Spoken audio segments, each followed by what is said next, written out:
दिनांक 5/7/2026 म्हणजे रविवारी संध्याकाळी 9:30च्या दरम्यान एक आपल्या पाईपलाईन रोडवरती साई कलेक्शन नावाचं एक दुकान आहे. त्या दुकानामधील यातील जे आरोपी आहे नितीन मच्छिंद्र शिंदे व विशाल संतोष शिंदे यांनी त्या ठिकाणी जाऊन त्यांना जी पॅन्ट पाहिजे होती ते पॅन्ट त्यांनी त्याला पैसे न देता दुकानदाराला थोडी मारहाण केली आणि ती तशीच ती पॅन्ट त्या ठिकाणी त्यांनी घेऊन गेली. तसेच त्या दुकानदाराला त्यांनी जर तुझं दुकान चालू ठेवायचं असेल तर तुला 500 रुपयाची खंडणी द्यावी लागेल अशी घटना घडल्यामुळे त्या घटनेच्या अनुषंगाने आपण जे दुकानाचे जे मालक आहेत आकाश प्रकाश शिंदे त्यांच्या फिर्यादीवरनं भारतीय न्याय संहिता कलम 119(1) 308 म्हणजे जबर दुखापत करून एखादी मालमत्ता घेणे व खंडणी मागणे असे गुन्हे दाखल केले होते.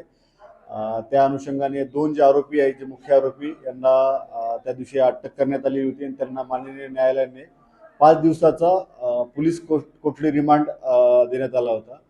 तसेच त्या घटनेच्या अनुषंगाने जेव्हा पोलीस स्टेशनला डायल 112 वरती कॉल आला होता की अशी काही त्यातील जी फिर्यादी यांनी कॉल केला होता घटना घडलेली आहे, तर त्या ठिकाणी जे गेलेले पोलीस होते त्यांनाही त्या ठिकाणी दमदाटी किंवा शिवीगाळ करणे किंवा त्यांचं जे कर्तव्यामध्ये शासकीय काम पार पडताना अडथळा निर्माण करणे अशी त्या ठिकाणी घटना घडली होती.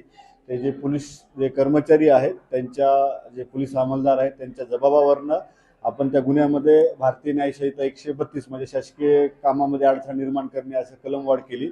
तसेच त्याच्यामध्ये एक सूरज मच्छिंद्र शिंदे राहणार वेदुवाडी साविडी याला पण त्याच्यामध्ये तिसरा आरोपी आपण निष्पन्न केलेला आहे.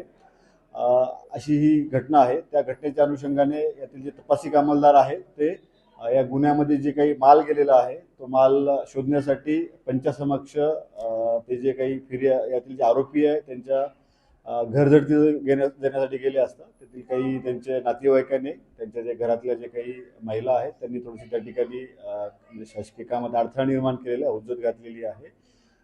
त्या अनुषंगाने आता पुढील कारवाई चालू आहे आणि त्या अनुषंगाने कारवाई करणार आहोत.